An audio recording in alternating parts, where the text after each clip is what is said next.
Assalamualaikum, salam Malaysia Madani. Saya Anas Farhin dalam Stadium RTM. Badminton terbuka Switzerland. Pemain persorangan profesional negara Li Zijia bermula baik apabila berjaya mara ke pusingan kedua kejohanan Super 300 itu. Zijia yang menduduki ranking ke-10 dunia menewaskan Su Liyang dari Taiwan 21-19, 21-12 dalam tempoh 42 minit di pusingan pertama. Di pusingan kedua, Zijia akan bertemu pemain ranking ke-27 dunia Srikan Kidambi. Kidambi mara selepas mengatasi seorang lagi pemain Taiwan, Wang Zuwei 21-17, 21-18. Seorang lagi pemain perseorangan lelaki negara, Leong Junhao pula terpaksa akur terkeluar di pusingan pertama. Walau bagaimanapun, Junhao berjaya mengheret lawannya dari India, Laksha Sen sehingga ke set ketiga. Junhao tewas 19-21, 21-15, 11-21. Menjelang aksi kelaikan Piala Dunia 2026, Piala Asia 2027 di Muscat pada 22 Mac ini, Malaysia dilihat berpeluang meneruskan aksi positif menentang Oman pada perlawanan ketiga kumpulan D. Kemenangan atau sekurang-kurangnya keputusan seri menentang Oman akan memastikan Malaysia kekal sebagai pendahulu kumpulan D dengan berbaki 3 perlawanan. Malaysia di ranking ke-132 kini mengumpul 6 mata, diikuti Oman kedua yang berkongsi 3 mata bersama Kyrgyzstan di tempat ketiga, manakala Taiwan tercorot tanpa sebarang mata. Justru 1 mata di Muscat sudah cukup untuk memastikan skuad Harimau Malaya kekal di landasan tepat untuk mencipta sejarah baru. Berdasarkan format kejohanan 2 pasukan teratas, setiap kumpulan layak ke pusingan ketiga kelaikan Piala Dunia 2026 dan mengesahkan tempat kesaingan Piala Asia 2027. Sementara 2 pasukan terbawah akan beraksi dalam pusingan ketiga kelaikan Piala Asia 2027. Kekuatan skuad hoki kebangsaan yang kini berwajah baharu bakal diuji menerusi aksi persahabatan menentang New Zealand pada 1 Mei ini. Menurut Ketua Jurulatih Sarjit Singh, perlawanan itu juga adalah sebahagian persiapan pasukan menghadapi Piala Sultan Azlan Shah pada 4 hingga 11 Mei di Ipoh. Sarjit turut memaklumkan pasukannya juga akan cuba aturkan perlawanan menentang Pakistan. Tapi satu full game lah dengan New Zealand lah. Coach, our former national coach. Pada hari pertama sesi latihan skuad Speedy Tigers di Stadium Hoki Nasional Bukit Jalil semalam, Sarjit memaklumkan 42 pemain telah melaporkan diri. 4 pemain tidak dapat melaporkan diri atas sebab peribadi dan kecederaan. Dalam pada itu, tonggak tengah skuad hoki negara Muhammad Fitri Saari berharap pemain muda yang diberi peluang beraksi bersama Speedy Tigers akan cepat matang dalam mengharungi perlawanan antarabangsa pada masa depan. Jelas beliau, pemain muda harus bijak mengatasi tekanan ketika bertemu pasukan antarabangsa.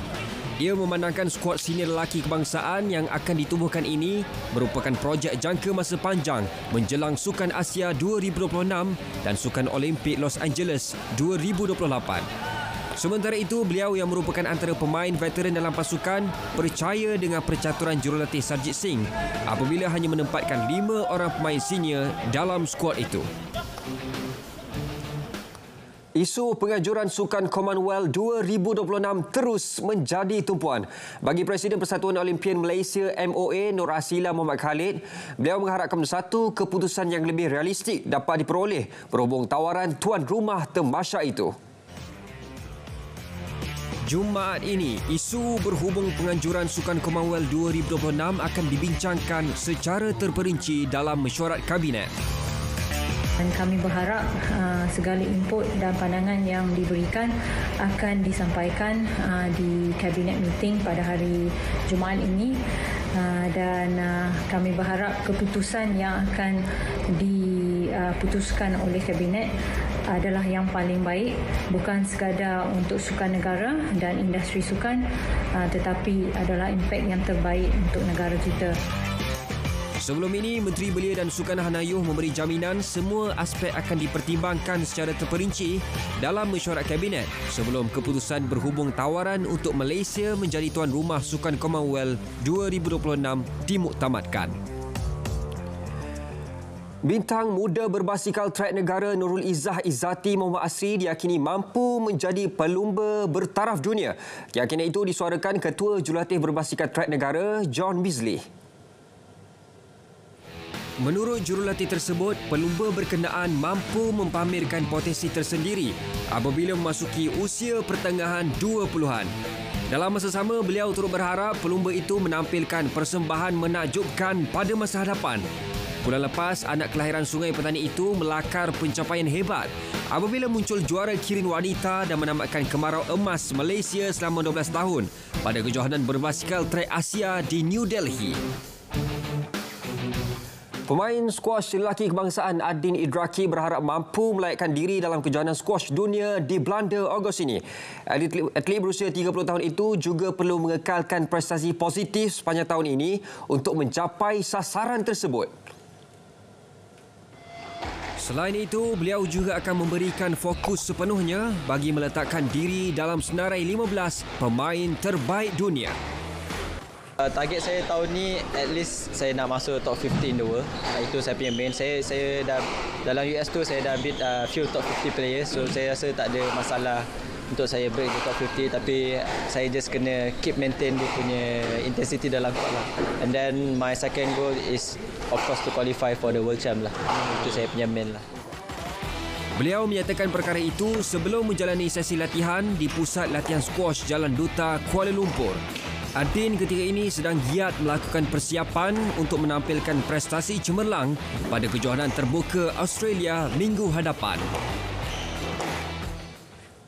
Baik, perkembangan Liga Malaysia Negeri Sembilan FC NSFC rancak membentuk skuad mantap bagi menghadapi saingan musim ini. Setakat ini, 4 pemain import telah ditandatangani kelab tersebut. Antara import baru NSFC pada musim ini adalah pemain muda dari Jepun Takumi Sasaki. Pemain tengah berusia 25 tahun itu sebelum ini beraksi dalam saingan J3. Sasaki juga pernah menganggotai skuad kebangsaan bawah 19 Jepun serta berkebolehan beraksi di serata posisi termasuk serangan. Turut serta dalam skuad NSFC adalah Aliu Abu Bakar dari Nigeria yang bermain di posisi pertahanan tengah. Pencapaian terbaik Aliu ialah membantu negaranya memenangi Piala Dunia FIFA B17 pada edisi 2013. Lumba basikal jelajah Catalonia, Tadej Pogacar menamatkan peringkat ketiga perlumbaan dengan kemenangan kedua berturut-turut dan melebarkan kelebihannya sebagai pendahulu perlumbaan.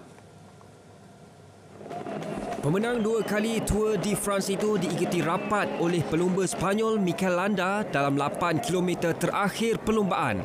Namun, Pogacar berjaya menunjukkan kayuhan yang dominan untuk menamatkan kayuhan sejauh 176.7 km. Pelumba Slovenia itu melebarkan kedudukannya di tangga teratas klasifikasi kepada 2 minit 27 saat dan menjadi pelumba terbaik untuk memenangi perlumbaan.